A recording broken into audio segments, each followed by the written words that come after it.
મેઘરજના ઇન્દિરાનગરના પાછળના ભાગે આવેલ ડુંગરાળ અને જંગલ વિસ્તારમાં ગત રાત્રિએ અચાનક આગ લાગતા જોતજોતામાં આગે વિકરાળ સ્વરૂપ ધારણ કરતા ચારે બાજુ આગ ફેલાઈ હતી અને જંગલમાં આગ લાગવાથી આગના ગોટે ગોટા દૂર દૂર સુધી દેખાયા હતા.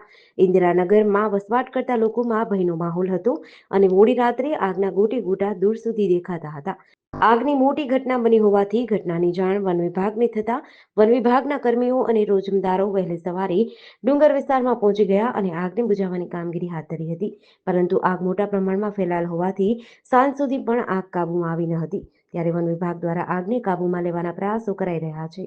આ વિસ્તારમાં આગ દર વર્ષે અને વારંવાર લાગતી હોવાથી આ અંગે વન વિભાગ દ્વારા આગ લાગવાનું ચોક્કસ કારણ શોધી જવાબદારો સામે કાર્યવાહી કરવામાં આવે અને બીજી વાર આગની ઘટના ન સર્જાય તે અંગેના પ્રયાસો કરવા વન્ય પ્રેમીઓમાં માંગ ઉઠી છે. જે જીડીસી ન્યૂઝની ટીમ હાલ મેઘરજના જે ઇન્દિરાનગરના પાછળનો વિસ્તાર છે ડુંગરાળ ત્યાં પહોંચી છે. ત્યારે આપ જોઈ શકો છો કે મોડી રાતથી આગ લાગી છે અને આગ લાગવાનું ચોક્કસ કારણ હજી સુધી જાણી શકાયું નથી.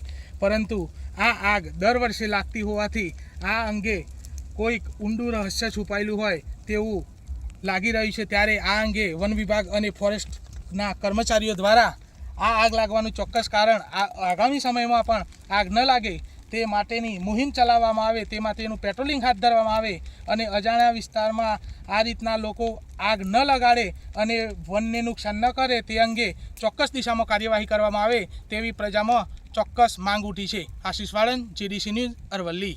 જીડીસી ન્યૂઝ સાથે આશીષ વાણંદ, અરવલ્લી.